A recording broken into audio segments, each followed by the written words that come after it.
Thanks everyone for coming to the Seattle Angel Conference Workshop Series.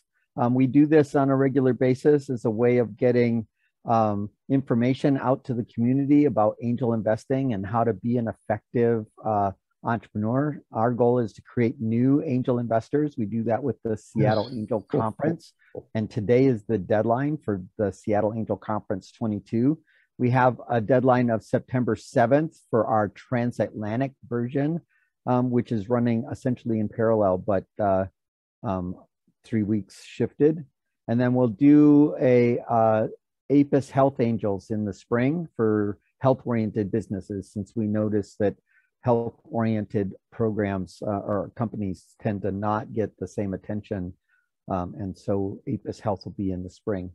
So with that, thank you. I would like to introduce Elaine Werfelli. She's been with Seattle Angel Conference since Seattle Angel Conference 7, if I remember correctly, and has been actively doing a bunch of data collection to help us understand our ecosystem. And so we would like to learn more about what's going on in our ecosystem. Elaine, can you take it off? Oh, thanks, John. I know so many of you, and I'm excited to see familiar faces as well as new faces this evening. For those of you who don't know, I'm a 25-year veteran of Microsoft, turned startup founder. As John said, I have been involved with SAC since SAC 7. So for those of you who know me, you know that I have a love of data. And I am very excited to share with you a data visualization that shows how our angel group ecosystem has grown over the 12 years. And that will kind of give us the backdrop for what's really the stars of the show, which will be 11 funding groups here tonight. This is a super special and pretty unique event, and I've been looking forward to it for a while now, where all of our local angel groups, some new, even some new faces here on this will join us, as well as a couple of, I'm going to say VCs and even a nano VC, a new name I learned today from Vinda, that we have such a special ecosystem where everybody here is going to be able to do a reverse pitch, which enables the funding groups to be able to talk about what they're looking for and what makes them special.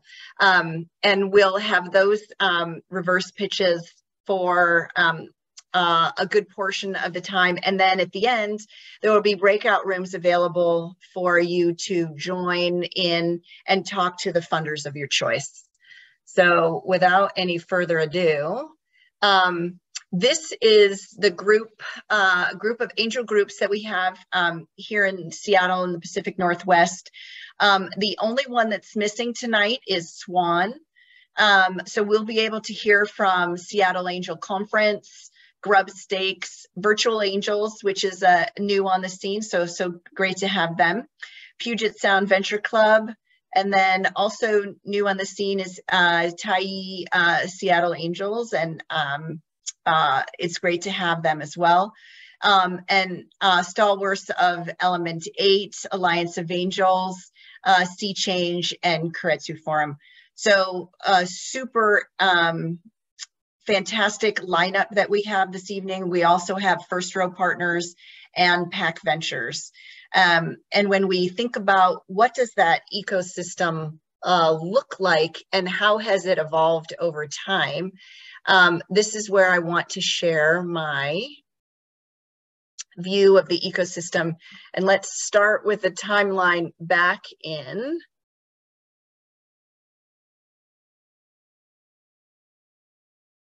2010. So you can see from the groups that have shared data with us, let me orient you on this data visualization. So along the bottom here, we have the average angel deal size. So we're talking check size. And then we have the number of deals annually along the y-axis. And the size of the bubble is the number of members within the angel group. Elaine, not seeing the chart. You are not seeing the chart, Gary, so that means nobody else is seeing the chart. I am seeing the chart. Do you guys see I'm also seeing No, it. we see a table, No, but not a chart. table. It's table. We're not Oh, you seeing the BI. not seeing? Okay, all right. Can you Great. do presenter mode maybe? You know what? I have to come back out, stop sharing, and re-share a different screen. Thank you. Yep.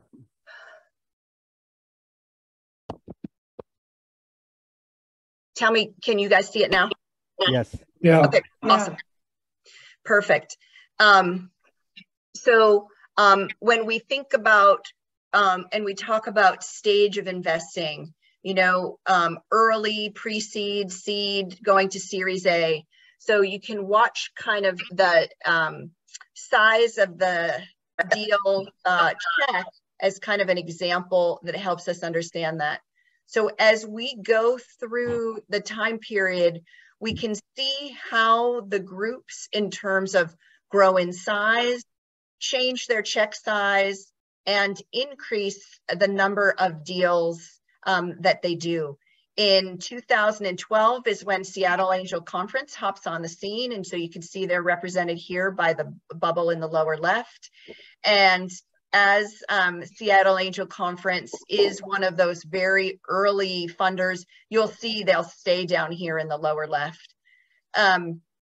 So as we go through 2013, 2014, we start to see some of the check sizes in our ecosystem grow, with Keiretsu Forum being over here on the largest size of that. 2015, we have new funding groups on the scene, Swan and what is called SeaChange now, but back then was Seattle Angel Fund, are now on the scene. 2017, we actually see Grubstakes come in, which is a fantastic group that's kind of born out of alumni from Seattle Angel Conference. And then as we go through 2019, 2020, and in the latest year, 2021, we are lucky to have groups that have different size members, different check sizes, and different number of deals. So this is the backdrop I wanted to share with you. So as you hear from the groups today, you kind of know where they sit in the ecosystem. They'll talk about that. And be able to give us more information through their reverse pitch. So if I go back to the deck. So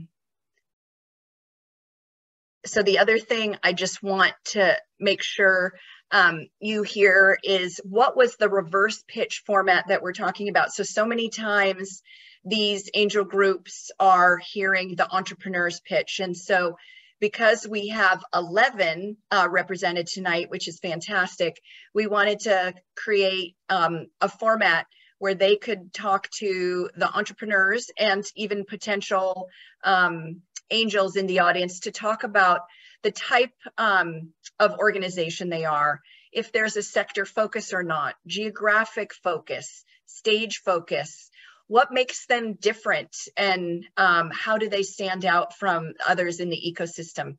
How active are they now? What is the process for engaging with them? And one of the super important things is fit. What are they looking for in startups that they fund? The current landscape, we all know that things are different now than they were a year ago. If there's anything that they want to talk about that they're looking for that's different than previous, and trends that they've been seeing, would be great to highlight. And talking about deal flow and sharing deal flow among everyone. So that's the kickoff. Without further ado, would love to start, and I will stop sharing. So Tessie from Seattle Angel Conference can come up and be the first one for the reverse pitch. Great. Thanks, Elaine. Thanks for that great info. It's always super interesting to see your updates.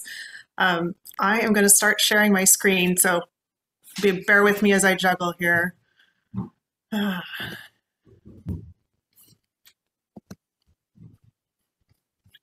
Okay. Perfect. We can see it. Okay, great. Let me get into Oops, let me get into presentation mode. All right.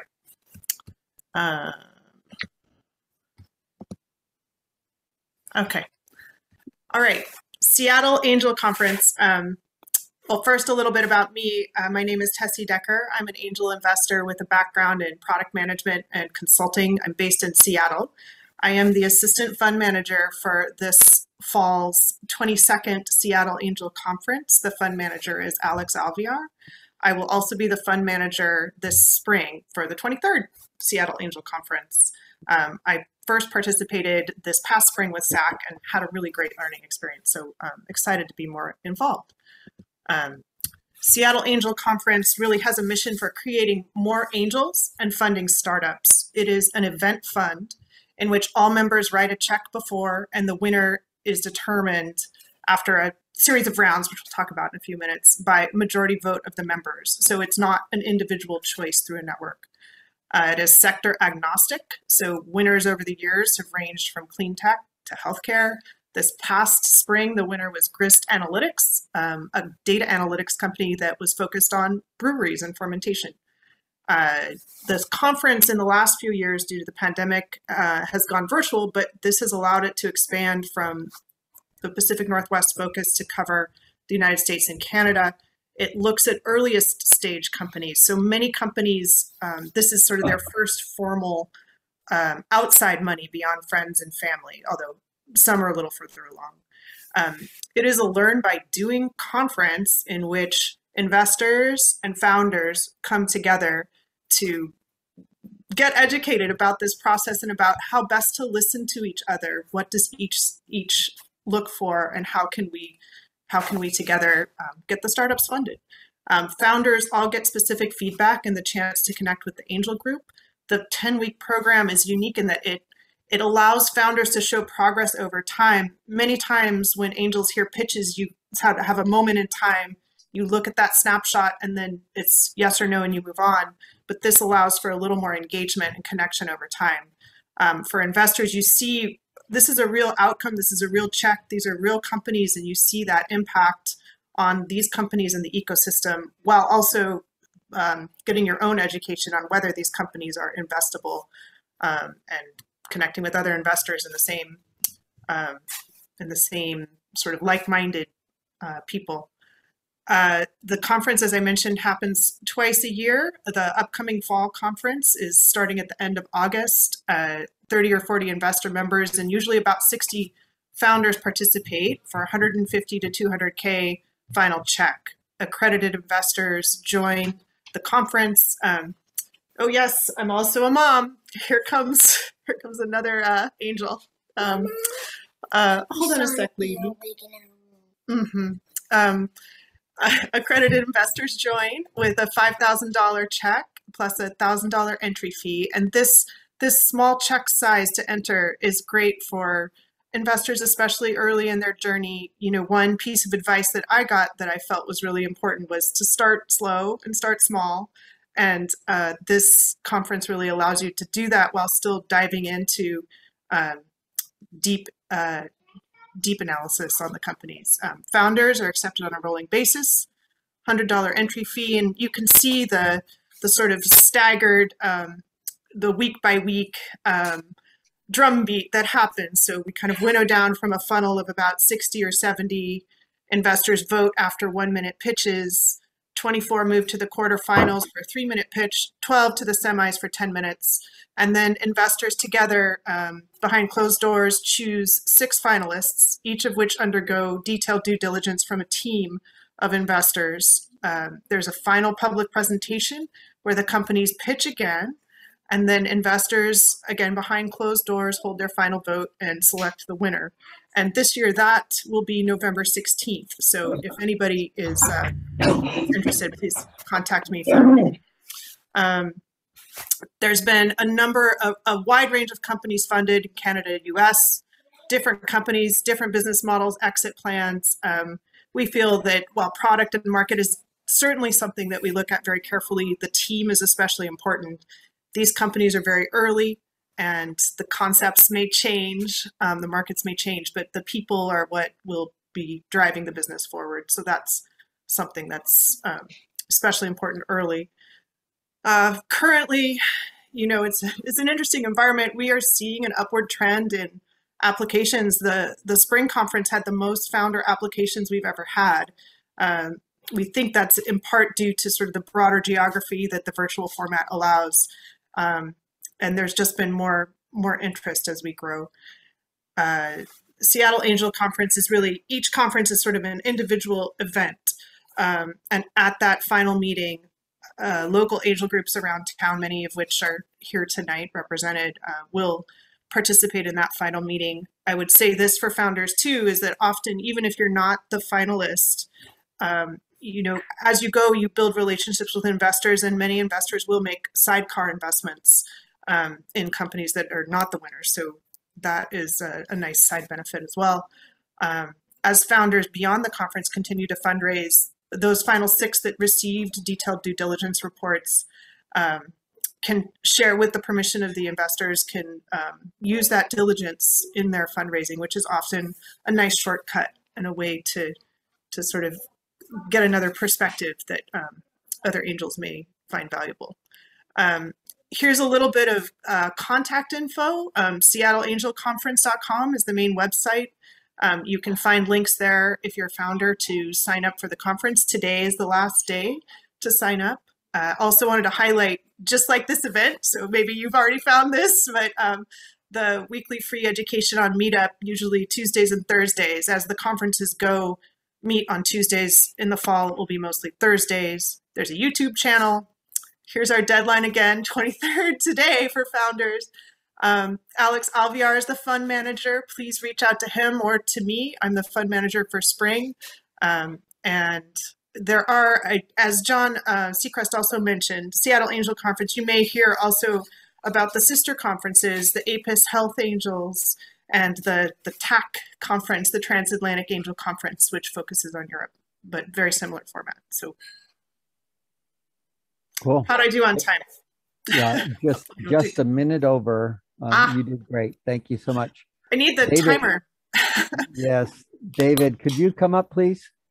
Sure. I need to... You need to stop sharing. There we go. Stop share. There we go. Give me one moment. Let's try. I have to do a quick allowance here. 1 second.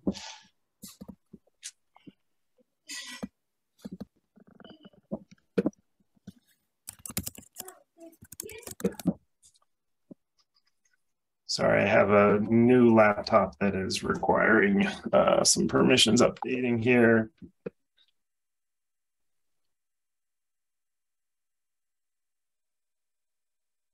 Okay, actually, you know what? I have to, why don't we go on to one other person, and I will come back get the next right one. after that. Yeah, you have to log back in. Yes, I thought Exactly. that would happen.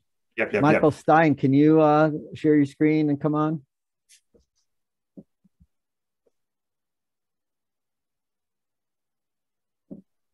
Hello, Michael. We're not hearing you. Well, I there you started are. My video, but I didn't hit the unmute button. I don't have a PowerPoint. Okay, fair enough. I'll just talk. You're on. You got 5 minutes. Great. I'll only take 2. My name is Michael Stein. I'm, I guess, here tonight representing Virtual Angel Networks. Now, I'm actually doing this because the person running Van is on vacation. I'm a friend of his. I kind of, I would say, advised him and helped him, just gave him moral support starting Virtual Angel Networks last year. So it's still growing, still evolving. It's a network. It's not a fund. I think roughly between 15 and 20 members now, spread out around the US. It's an early stage fund, early stage organization. I would say the thing that kind of distinguishes them, at least this is Dan's idea, is that all of the members are either MBAs or other advanced degrees. I think he said the other advanced degrees, because I'm not an MBA, I'm a lawyer. And there may be a few others, but they're also, Dan is went to Harvard Business School, has a Harvard MBA. The idea is that they're kind of following the playbook that they learned in Harvard Business School. Right now there are quarterly meetings. We use the GUST platform. David Rose, by the way, who I think owns GUST and has written books about angel investing, as a member. What else can I say? It's industry agnostic. They prefer companies that are raising between $100,000 and $6 million. The companies can be based anywhere in the US or Canada. Dan noted that they prefer convertible notes and equity rather than safe notes. Preferred equity, I should say, and they don't like safe notes, although I don't think there's a formal rule against investing in safe notes. So I've been attending the meetings quarterly for a little over a year and a half. They run smooth. I think it's pretty friendly to the investors. You apply online, you put your information up on GUST, and then the members get an email notifying them and kind of vote on who they would like to see at the next upcoming meeting. And it's like 4 or 5 companies will present, and then the companies that the members are interested in taking further, they form their own DD groups and schedule meetings and have conversations. So it's not a lot of paperwork, and there's no formal DD report, although all the notes from phone conversations and all are recorded so that those that aren't directly involved in the due diligence can review what's happening. And yeah, that's how it works. So yeah, I think it's another alternative to the other great groups that are presenting here tonight. You will, some of the groups that you'll see tonight are Pacific Northwest focused. I guess one advantage to Virtual Angel Network is that you will get in front of investors from all over the country. It's really not in any way focused on the Pacific Northwest. So that's all I have. Thank you. John, you're on mute. Yeah, want to try again, David? Yeah, sure. That's great, Michael. Thank you for representing Virtual Angels. Oh, you bet. Thank you. Okay, sorry for the delay on that. I'm assuming everybody can see just fine, except I'm not going to do that because then you just good. We'll just do this.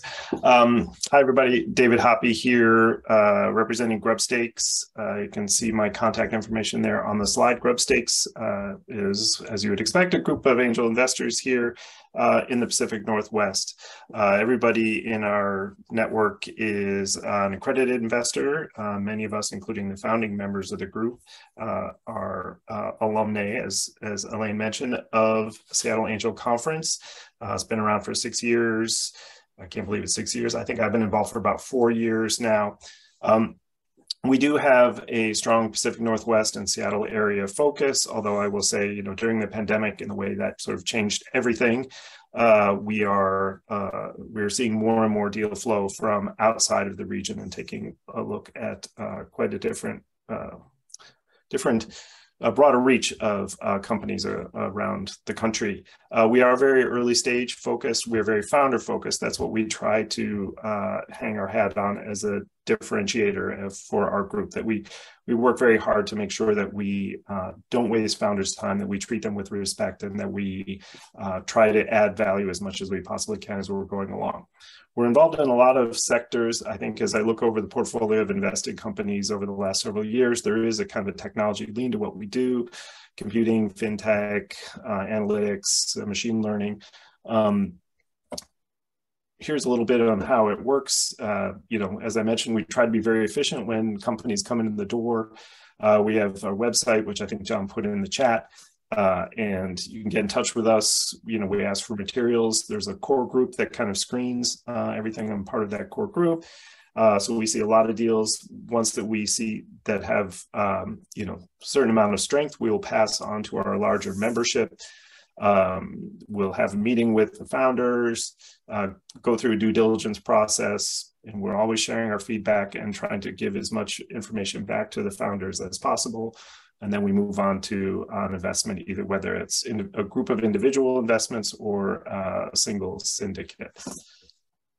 So the details of how we operate as a group, we get together. Well, we used to get together in person pre-pandemic. It was actually quite good, sometimes quite large, really excellent networking opportunity. We moved to Zoom, not quite as effective for us, at least in terms of the networking is always a big challenge. So we're still figuring that out, and think we're heading back into a realm where we might be able to get back together in person. Check size, anywhere from 25 to 200K. So again, early stage focus.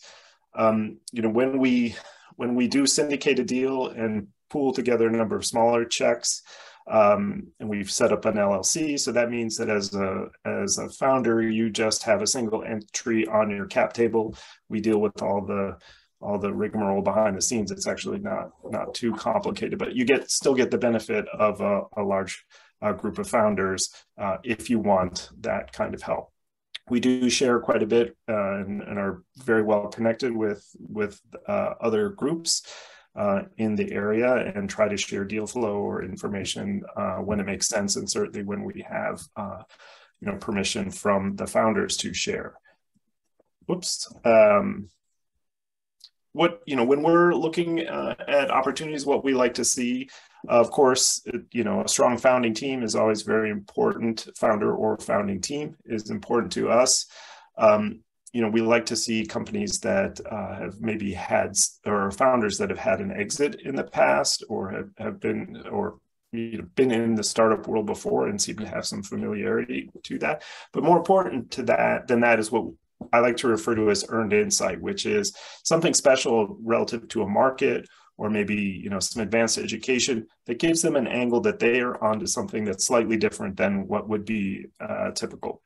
And so a lot of our due diligence process is trying to suss out what is that particular earned insight that a founder has, and that will go a long way with us. Coachability is also really important. I mean, we love people with a great amount of passion, but also folks who are willing to take feedback and understand that it's a dynamic process going forward.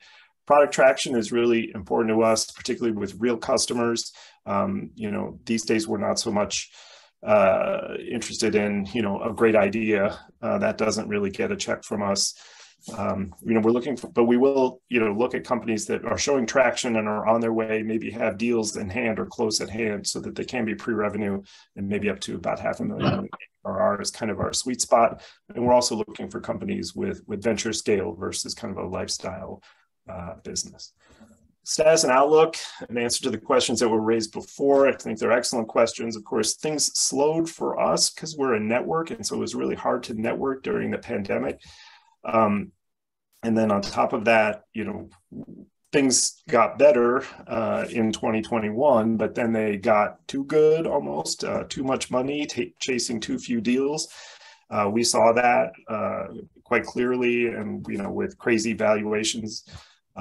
With what founders were looking for, that if there were, it was just out of, I don't want to say it was out of our league, but yeah, I guess that kind of valuation, we just look at the opportunity and what it would take to have significant upside on that, and just said, we'll leave it to the big funds out there that have lots of money to deploy and who have come downstream into the seed market. So things have cooled off a bit.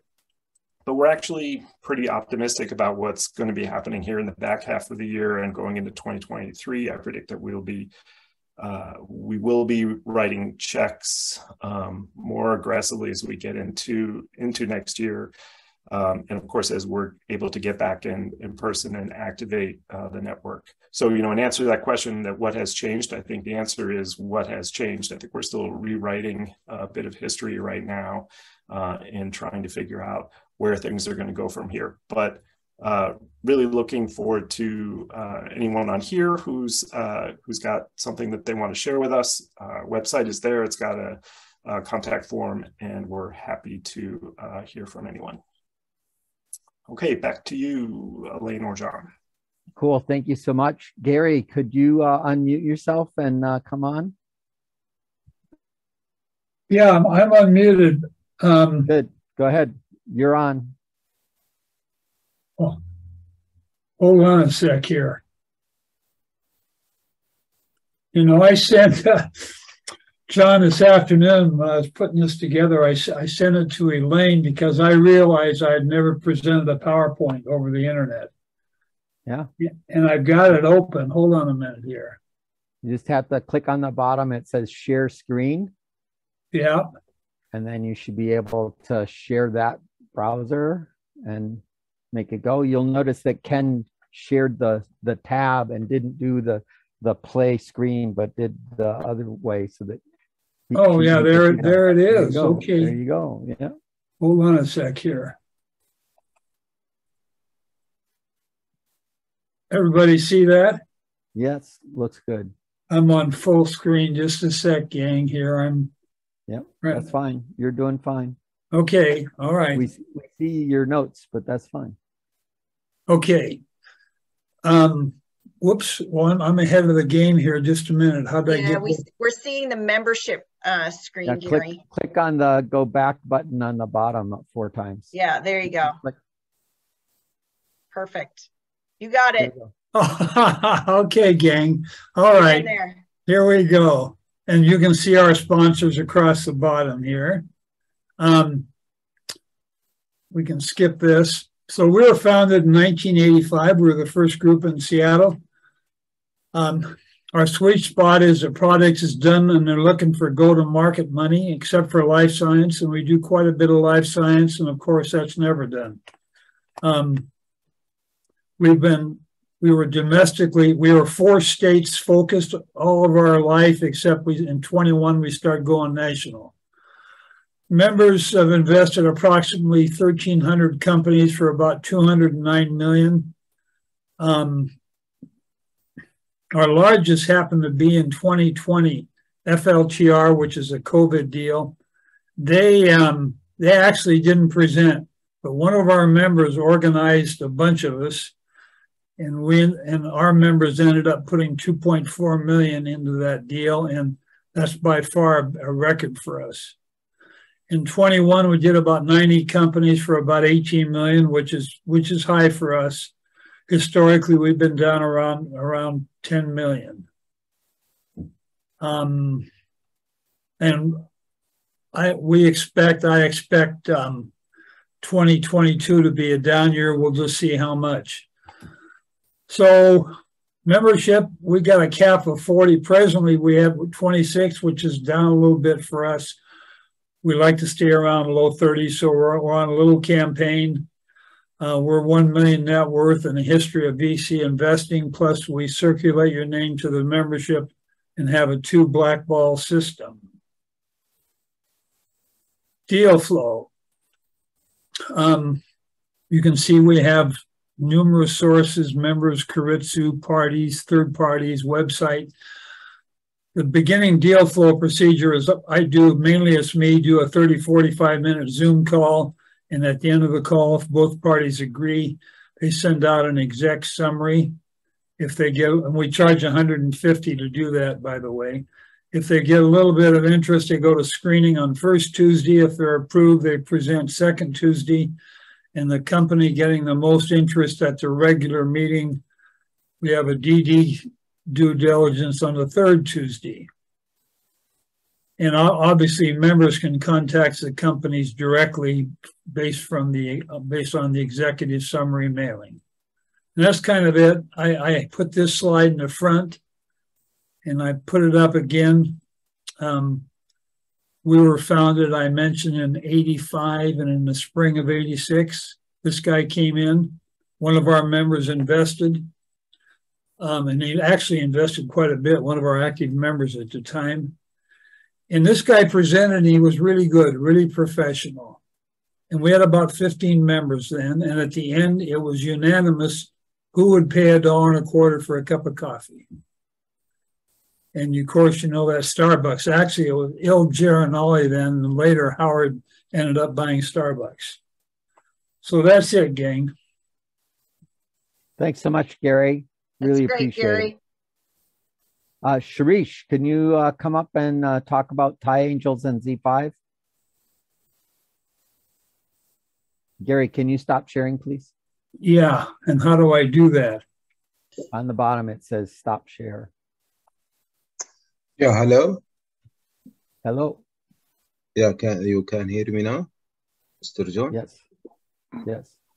Yeah, this is Samir Drewish. I'm from Saudi Arabia.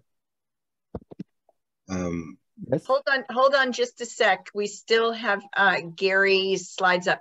Gary, there you go. Perfect. Yeah. Okay now? Yeah. Okay.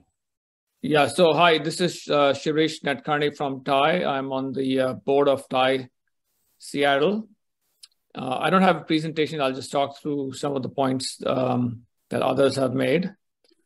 So Thai is a global nonprofit focused on fostering entrepreneurship. We have over 55 different chapters around the world. The Seattle chapter was founded in the year 2000, so we've been around for more than 20 years, and we have a number of programs, in education, mentoring, funding, incubation, etc. We have two funding initiatives. One is an angel network of our charter members, and charter members are people who are invited to join Thai, and these are accomplished entrepreneurs, technologists, executives who are invited to join the organization. We have about 75 or so such folks who give their time to the local community. So we have two funding initiatives. One is the Thai Seattle Angels, which just formed this month. And we have a platform by which we can vet and invest in startups here in Seattle, but also we can promote these companies to the global Thai organization, to other chapters, to the same platform, so that they can raise a lot more money overall through Thai. Basically, the process is to go to the Thai website. I've shared that on chat. It's seattle.thai.org. Go to the funding link, and then you can register your startup. Once you register your startup, then you'll be invited to an initial half-an-hour meeting with our screening committee. And if that is successful, then we'll engage in due diligence. And then we have, like some of the other angel organizations, the ability to set up an LLC and invest in the company so that there's only one entry in their cap table. Thai Seattle Angel is focused primarily on the tech sector. And that also, within that, B2B companies, because that's our background. Most of the folks come with that background. And our value proposition is more than just providing funding. We also bring a network of mentors who can mentor the company in various aspects, whether it's technology or go-to-market strategy or sales, etc. So we look for companies where we can really add value and help the company beyond just providing funding. So that's the Thai Seattle Angel network. We look to forward to receiving deal flow from other angel networks and vice versa. The other funding initiative is called Z5 Capital Fund. That's an affiliated fund where a number of our charter members have invested in that fund. That fund also invests in the tech sector, B2B companies, and invests at the seed stage. Companies looking to raise between $1 to $3 million, and their check size is anywhere from $500 to $1 million, whereas the Seattle Angels check size is between 100 to 200K, and potentially more if other Thai chapters also take an interest. So that's basically what I wanted to share today. Happy to answer any questions. Okay, thank you so very much. We're going to do breakout rooms, and everybody who's interested can come into the breakout rooms. And so you'll have your very own tech breakout room. Mike, can you come on? Yeah, I think so. Can people see my screen? Can do. Yes, there it is. Slide. So, hey, everybody. My name is Mike.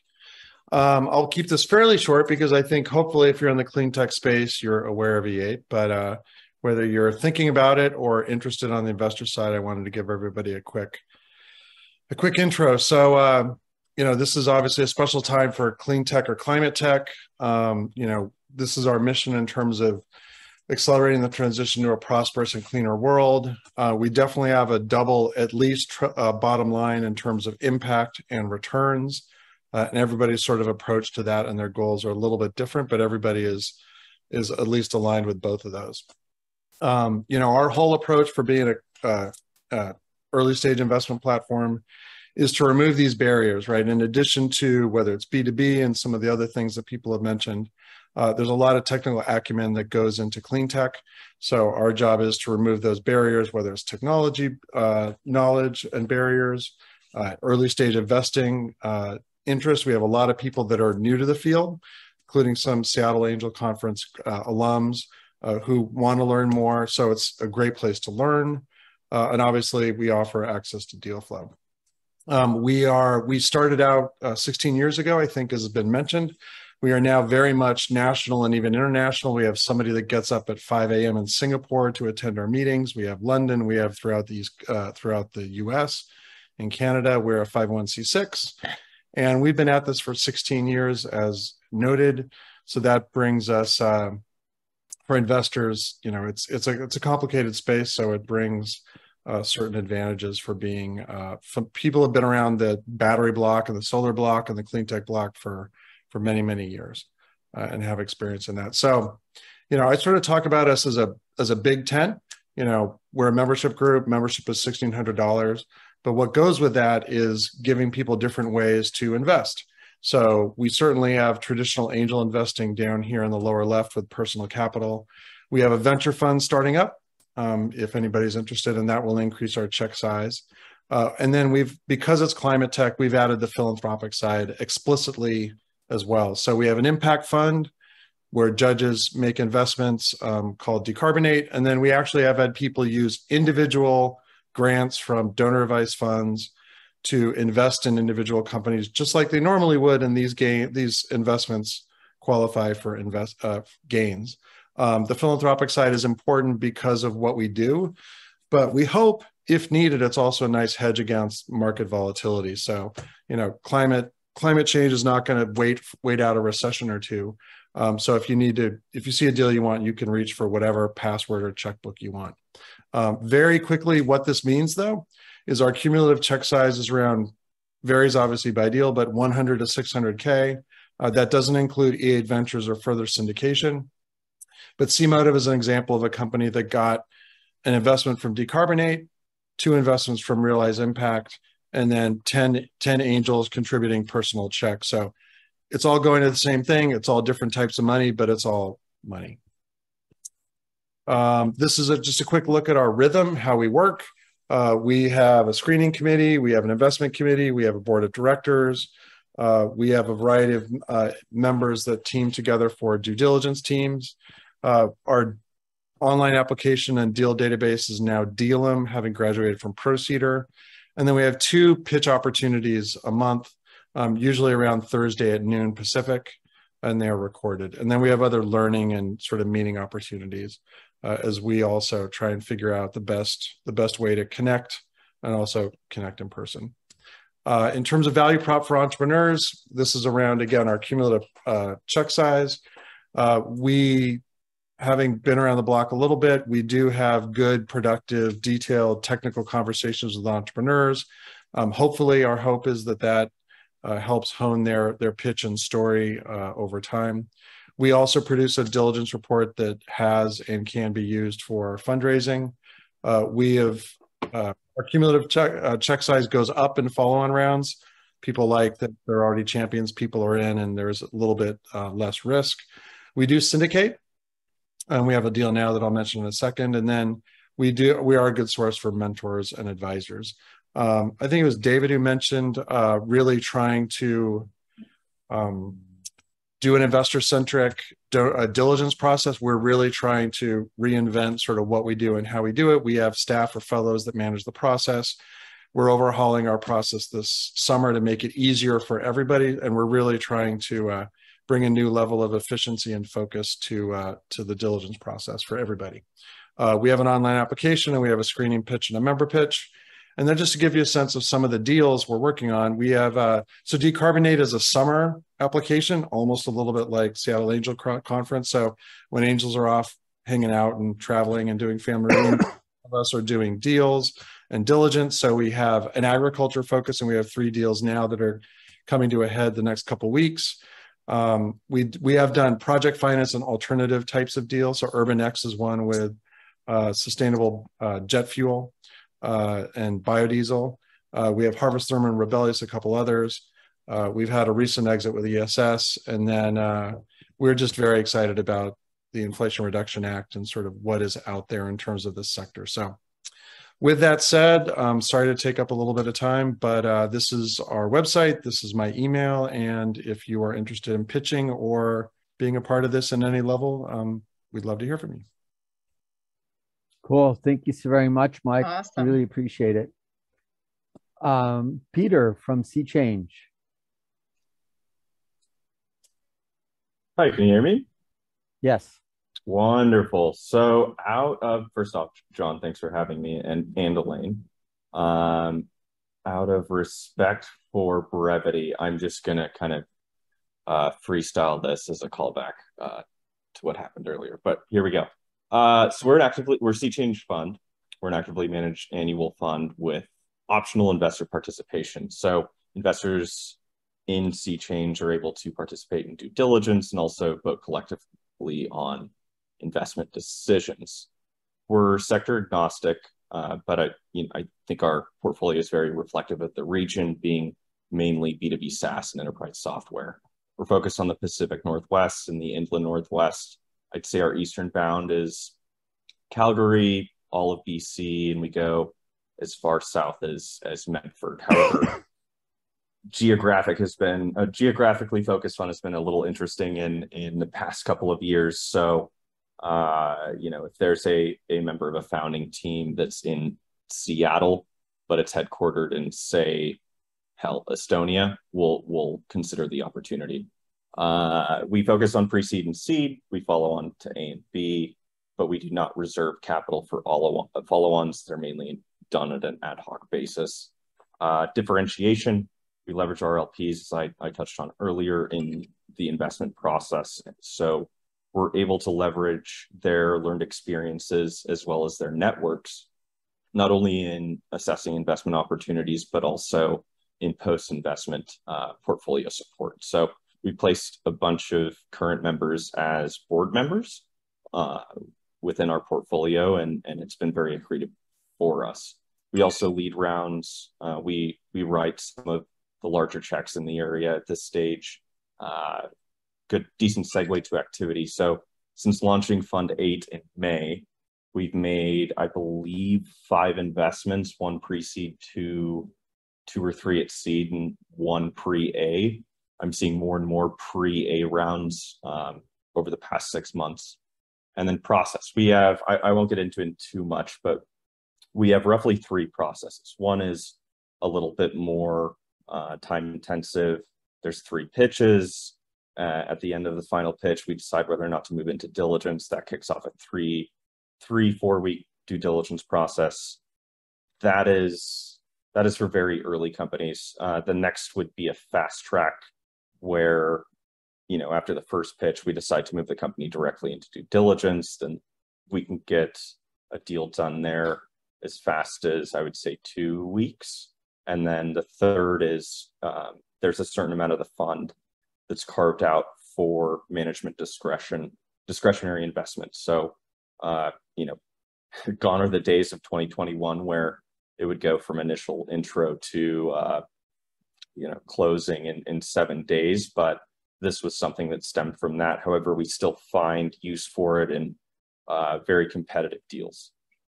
So if you're trying to come to SeaChange, I think the things that we look for are in a founder market fit with a history of execution. Regarding market, I would say a large market or a small but growing market with opportunities for disruption. And first and foremost, are you actually solving a problem? Current landscape, I think we've all heard enough, and I don't want to, you know, discredit people that are talking past me or before me, but I think there's been a lot of commentary, so I'll bite my tongue there. Sharing deal flow, always happy to share deal flow. I'll be a little bit transparent here. I haven't been the best at it with some members here in the past 6 months. So yeah, but John, Elaine, thanks again for having me. Great, thanks, Peter. Yeah, thank you very much. And as we get more focused on going again, maybe we can connect on syndications again. Thanks very much, Peter. Absolutely, John. We were going to have Akash talk, but Akash is in an airplane. So Rick, you ready to go? Yes, I am. Am I unmuted? You are. Excellent. I'll speak to notes. Nothing formal presented. Thanks for having us, by the way. Representing the Alliance of Angels. We're probably the largest and one of the more active angel groups in the Pacific Northwest. Approximately 150 members today. I'll talk about our membership briefly and then our process. Our members are from a fairly diverse professional background, and necessarily we look for people that are willing to be active angel investors, not just check writers, but participating in diligence, participating in mentorship, participating in other advisory roles, participating in events like the SAC and education and whatnot around town. Those members, I say, come from all over. We have local, we also have a virtual remote membership. So people that live far and away can become members and participate. Our portfolio companies are necessarily a mirror of our diverse membership, meaning we do high tech, of course, as everybody does, but we also do financial tech, life sciences, we do some energy, consumer package. So we're very sector agnostic as a group. We do a monthly pitch session. About 30 companies a month arrive on our doorstep from any number of places, member referrals, web solicitation, graduates from SAC has been a great place for people to come in. That 30 a month goes through a number of pre-screening processes in-house and ends up being about 4 or 5, sometimes 6 a month presenting to our general membership, to our 150 general members.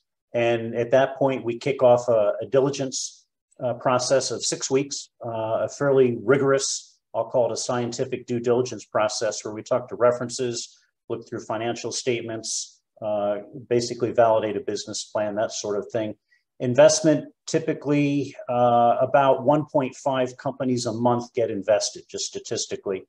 And the average member check size is between $25,000 and $100,000. As a group, 400, 500,000 up to $1 million a deal. That implies, and it's true, we're a network organization in the sense that each of our members makes their own investment decision, and both the magnitude of the investment as well as the in out decision. So we diligence as a group, but then we invest individually. The companies themselves, as you approach us, we'll take anyone, pre-seed, seed, sometimes an A. There's no cost to apply, but what we do insist is that you do have a rational business plan, a realistic valuation, and that you're ready to go. So we would expect pro forma financial statements, a good business summary, the ability to articulate it through a pitch deck, and ready to engage in a fairly aggressive 6 weeks diligence process. So that implies there's some company substance behind it. It's a full-time team, credible plan, and that sort of thing. With regards to the fit, you know, we want people that have something that will scale, high growth, typical of most angel groups. With regards to the more recent events, I'll call it, how do we fit? And something that we've wrestled with, and I think it's something that maybe sets us apart a little bit from some of the other approaches, is the whole COVID and the lockdown and the virtual and the live. We all, and I say we all on this Zoom call and everywhere else, just struggled mightily going to virtual format. It's just not the same. We were very intent and have achieved a structure now where we're back to live meetings. One of the advantages many of us feel with the Alliance of Angels is that close networking among our members and between our members and the portfolio companies. And we think one of the only ways to get that is you got to be there. You got to show up. You got to rub shoulders. You got to have coffee. Got to go have beer. You got to sit and kick the tires together. So late last fall, we went back to a live format. So our monthly member meeting is live. It's at lunchtime. So you come, you get a lunch. You talk to the entrepreneurs, the follow-up meetings or wherever they choose to be. But we do have a concurrent virtual video option today. So it's not just a Zoom meeting, it's a login and you're there live with our meeting from anywhere else in the world, be it downtown Bellevue, in the southern part of the country, halfway around the world. So there's a live meeting option as well as a virtual remote option. With that in mind, I have an offer to make specific to the SAC 22 class. As you get to the end of it, congratulations, by the way, it's a wonderful program. If you feel addicted to angel investing and you think you want more, we would invite you to come visit us for one of our lunch sessions. And if you still like it, we have some economic programs we're putting together for graduates of this program, recognizing that you're now relatively educated in the ways of angel investment. So you hear more about that towards the end of the program, but keep tuned. And with that in mind, Elaine and John, over to you. Thanks so very much, Rick. Awesome, I Rick. appreciate Thank you. it. And thanks, Akash. Glad to see you here, even if it's a little bit late after getting off the plane. Brianna, you're next. All right, super. I have a PowerPoint to share. Awesome. Well, as always, I want to thank John and Elaine and Seattle Angel Conference for the work that you do to really help to support the whole ecosystem and help to support the growth of angel investors and help to support the funding of these early companies. And it's essential, and we appreciate working with you and just the work that you do in the ecosystem. So thank you. My name is Brianna McDonald. I'm the president for Keiretsu Forum Northwest and Rockies. And we are a little bit different than some of the other groups that have presented today. We are a part of a global organization. So we are part of the world's largest, most active angel network. That's right, individuals, all writing checks into companies. We have more than 60 chapters on 4 continents with more than 3,000 members and have funded more than 2,400 companies since its founding in 2000 out of the Bay Area. I've been a part of the organization since its inception in 2005 and joined on in leadership as president in 2018 and have been leading the ship since then, which has been fun and exciting to be able to be a part of. But this is great for any companies that would look to come to us as they get through some of their funding cycles, because we can help you grow and expand. We have resources across the globe to be able to scale your business, to open up our networks, to help you really grow and scale. Here in the Northwest and the Rockies region specifically, I have more than 400 investor members, and that's based through 6 regional chapters. So we have chapters here in Seattle and Bellevue, Portland, Vancouver, BC, Salt Lake City, Boise, and Denver. We focus a lot on education and mentorship, not just for our investors, but also for companies looking to come through our process.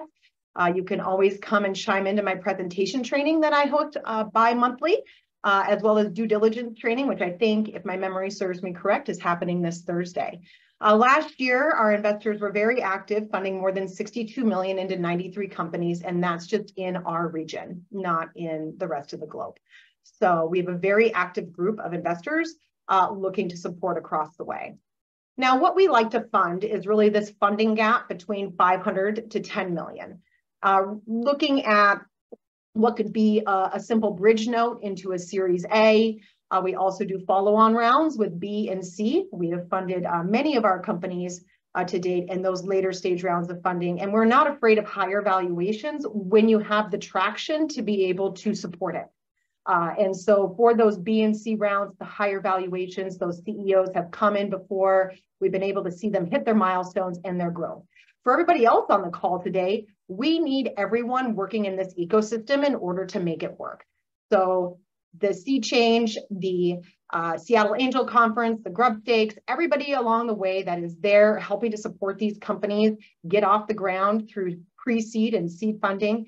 And then there's us. And so we are a little bit different. There's really no late stage funding group in Seattle. I mean, you can even look at the VCs. Most of the time when you have to go for those bigger rounds of funding, those B and C rounds of funding, you're looking to Silicon Valley or New York, which is unfortunate because it takes companies away from us here in Seattle. And so we really look to fill that out, and we support our companies through our leveraging of family offices and those ability to write those larger check sizes aside from just the individual angels themselves. Now, through the pandemic, it was fascinating. We were an in-person organization for 15 years, and we transitioned into virtual in 2020, and we're not looking back because the power of virtual has been there. Companies don't need to travel and go on the road. We've been able to access more investors. Our family offices that want to be a part of the organization actually don't want to show up to in-person events. They have large checks to write, and they want to sit in the background and not be found. So they want to find the deal flows and then be able to reach out to them themselves. So we have been able to put in, since January of 2020, 143 million into companies. 209 of them have received funding. We've held 429 events online, and we've had 144 members join. And out of all of that, our members generated more than 12,000 indications of interest to be able to fund these opportunities, which last year led to us investing nearly just over 62 million into 93 companies. We have an 86% funding rate of the companies that choose to move through our process. And in PitchBook, you can see it was a very robust year last year. We came in 9 globally and 6 in the US. But I can only fund so many deals at a time, as well as the organization. But we're sitting up here with credible VCs, and we are the only network that actually sits on top of this chart. Additionally, we have a Halo Fund report that just came out that I strongly encourage all entrepreneurs to read. There is critical information in there on what angels are looking for, safe notes, where the activity is happening. And I'm joined by my colleague today, Juan Arango, who can help. Thank you, Juan, for adding that report into the chat for you to review. I strongly encourage you to review that. So last year, just to give a sector, we're sector agnostic in what we choose to fund. We do a lot of life science and technology investing. 13% with clean tech, 5% with CPG, and 3% with fintech. Like I said, we had an 86% funding rate. 93 out of 108 companies that moved through our process received funding. I do not do this alone.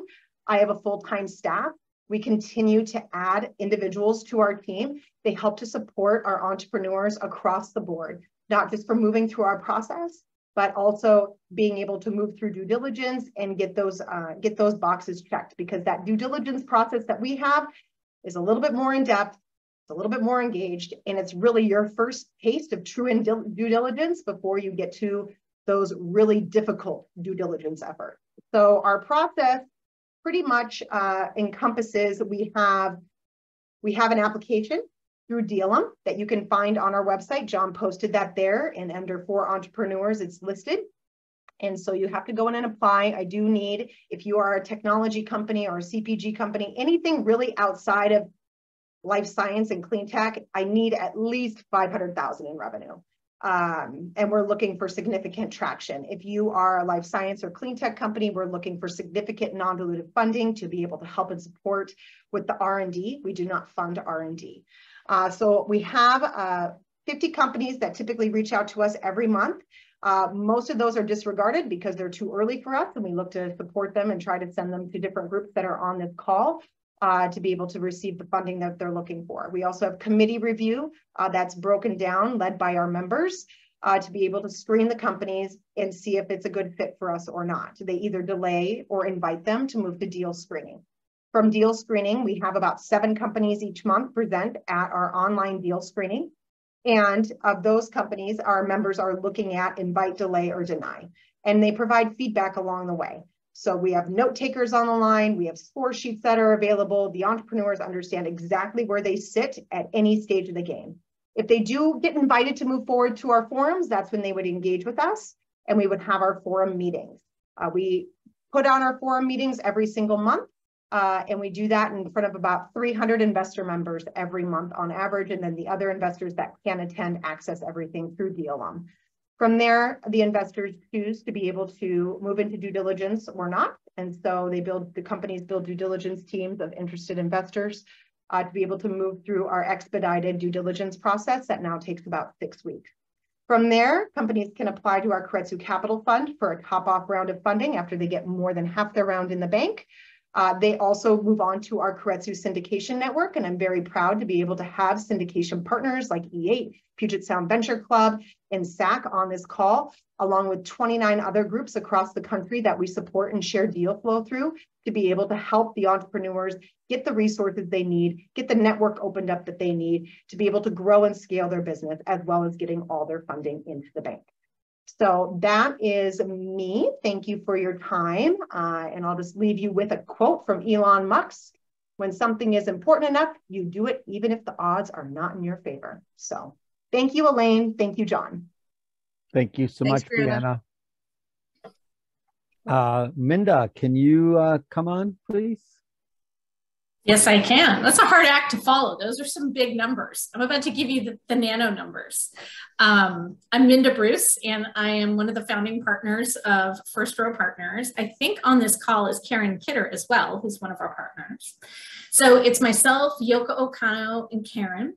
And we're First Row Partners. We got started really having met in Seattle Angel Conference. And I think one of the things we really treasured and valued was sort of the openness of the process and the fluidity between founders and funders. I think we took that value and really sort of built our own firm on it. So what I would say is that just sort of like by profile, we are funding pre-seed companies across the US and Canada. And our check size is about 100 to 150K. Our process is founder-centric instead of being calendar-based. So when companies come to us and we decide to screen them, and you're welcome to sort of send us, connect with us through our website, which I'll put into the chat right now. I have some info for you guys. It starts with a screening meeting with one of us, and then it goes into this Q&A process of a Google Doc, which is sort of like a collaborative due diligence between us and the founders, where we go back and forth with sort of like, what are our framing questions and how are we filling them in? And it gives the founder the opportunity to sort of add information to that and answer questions that we have along the way in like a nice asynchronous kind of format. If we decide to move forward after the Q&A, then what we do is have a team meeting, and we love to do like a deep dive on some sort of issue, blocker, barrier, and kind of test the working relationship. And after those 45 minutes, I think both sides really know the level of enthusiasm for working together long-term, because especially at pre-seed, what we're looking for is a team that doesn't need us to be successful, but wants to have us in terms of our resources, our network, our thinking. And so then it goes into sort of more of a final diligence where there's reference checking and more sort of inquiry about things like the details of the cap table, the details of the deal. And frequently we're investing on post-money safes these days is sort of what we're seeing as sort of the trend. So So that's a little bit of profile. We've only really been around since the pandemic started. And so we've been all online all the time. We always knew we would be talking to companies across the country, across the world. As long as they're domiciled in the US or Canada, we really have an opportunity to consider them for investment. But I think that it really accelerated an opportunity for us to develop an LP network and a founder network across the country. So I think also what people have come to know us for, and one of the main ways they meet us is through one of our events or workshops, or through something we're doing at an accelerator or the University of Washington, WTIA. They sort of come to us in this learning experience or mentoring time. And so we build founder relationships super early, but we fund them at pre-seed. And that's just, I think, something that makes us a little bit more unique in that we are really sort of always trying to bring the balance of information and power to that founder-funder relationship that we have. And so our LP base is mostly active angels and founders. And what they say that they really enjoy about it is the fact that we connect them with other smart people, the other LPs and the founders. And they've really enjoyed sort of the ways that we facilitate and put those things together on a monthly or quarterly basis. And we host an event every month called Deals and Drinks that people just seem to really enjoy, which has been super fun to do during the pandemic. And even as we've all gone back to in-person, this has just been a really treasured time for us to be able to spend a bunch of time with people across the globe. And occasionally we spike in a really experienced investor to the conversation, but we really value that everybody has key observations to make. I think that's something we always really took away from our SAC experience. So in terms of our sector focus, we're software investors, but I think that there's something that we view about the world where it's like, we want to reduce friction. So in investing, that friction, a lot of times we see it with like transparency being the friction reducer, and that reduces the barrier to access. It increases the productivity of investing. On sort of the tech side, the way that we see that is through data solutions. So we think that like data solutions can do magic to increase the productivity of something and reduce the friction and the barriers to entry.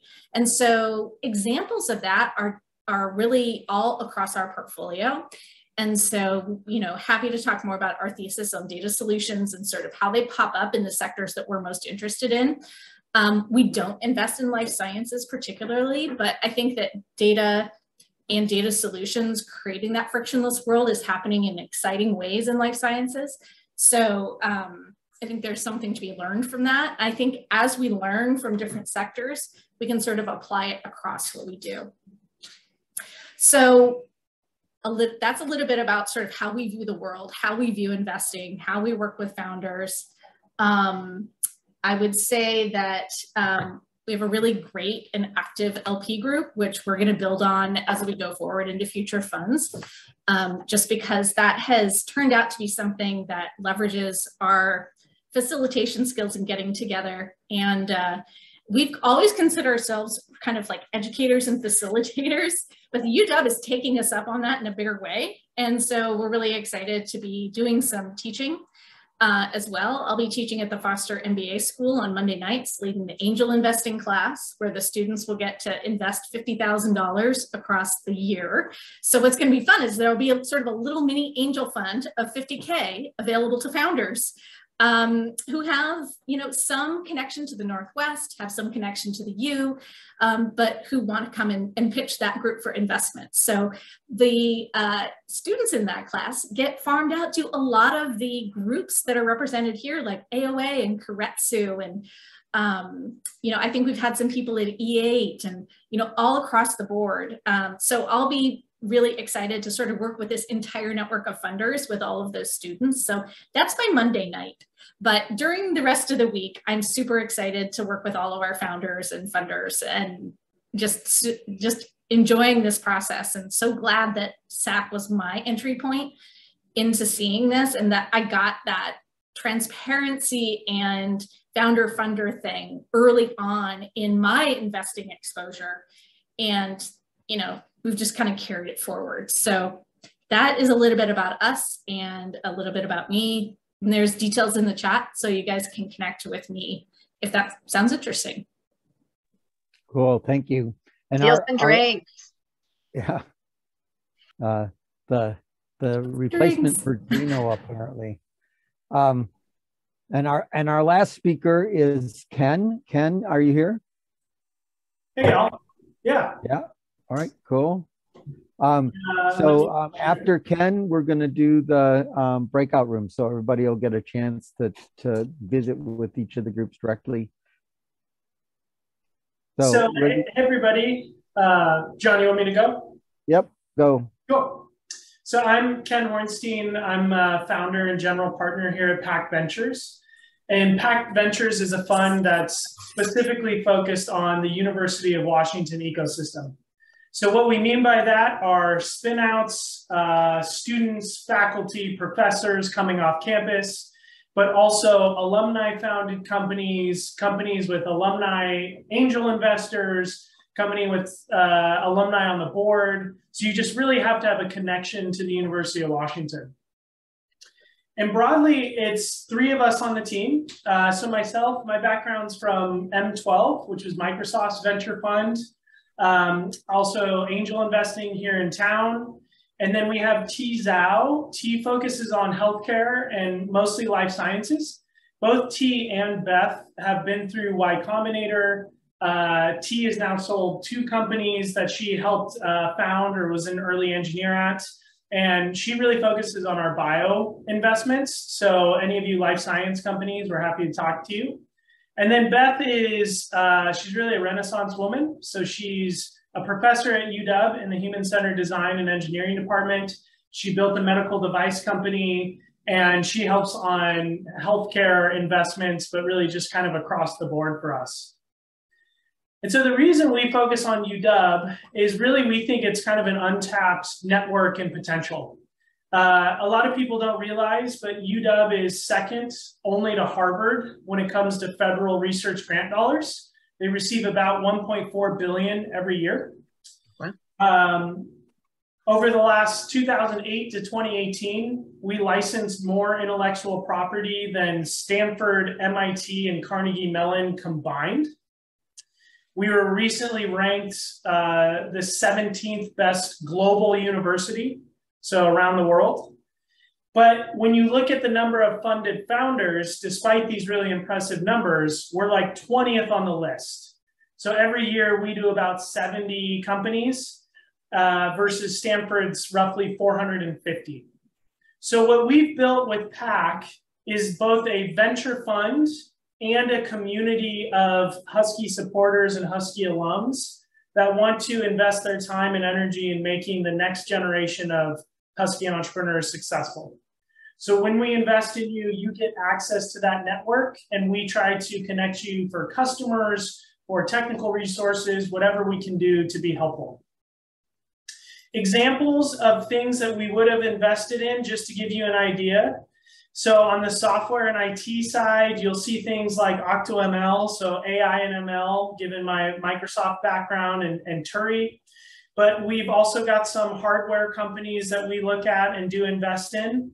And then also on like the life sciences and healthcare side of things, you know, David Younger's A-Alpha Bio with its platform for creating new drugs. We love stuff like that, and we love it at the earliest stages.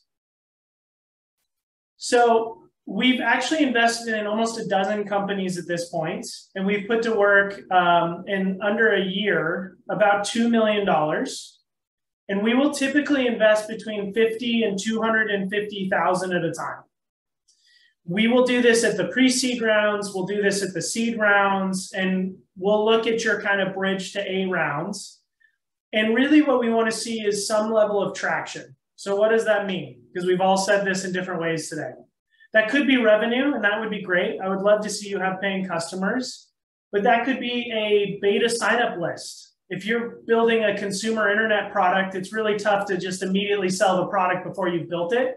So go show us that you can acquire people who want to use the product. We also love to see you bring on a really talented team. So I'm okay with you being a first-time entrepreneur or being a seasoned vet, but one of the most important jobs I think for a CEO and founder is to attract just world-class talent. So if you can come to us in those earliest days and say, here's who I found to be a co-founder, here's who I found to be a first engineer, I just need some money to go hire those people, we can talk about that. Our process is pretty straightforward. So we try to be as quick as possible. In the first 2 weeks, we really want to get through all of the kind of basic nuts and bolts, check the box of due diligence. So if you come to me, come with a pitch deck, come with a basic financial model. I don't need 10 years of minutia in your financial model, but I need to know how you're going to spend the money. And come to me with some really clear, this is what the product is and how it's delivering value to the customers. And then we can start to dive in much deeper with you to understand if we're the right investor for you. We do not lead rounds, but we will help you find a lead if we're really excited about your company. So we will take you to SeaChange, we'll take you to Madrona, wherever we need to find the right investor. If we think that we want to be a part of the investment, we will help as much as we can in finding the lead. And then what I'll kind of end with here is, given all of our backgrounds, both as founders and investors, we have a super broad network. Most of these folks we've either already currently co-invested in the current fund on, or in our previous careers, we've either raised money from them or we've invested alongside them in companies. So really we're about how do we strengthen this UW ecosystem and bring together both the angel investors and the founders into a very cohesive community of investors and builders. My email is super easy. I'll put it in the chat, but it's just ken@pacvc.com. I'm also super responsive on LinkedIn. And if you want to get a hold of me, I'm going to say this to my own demise, but my Calendly is on our website.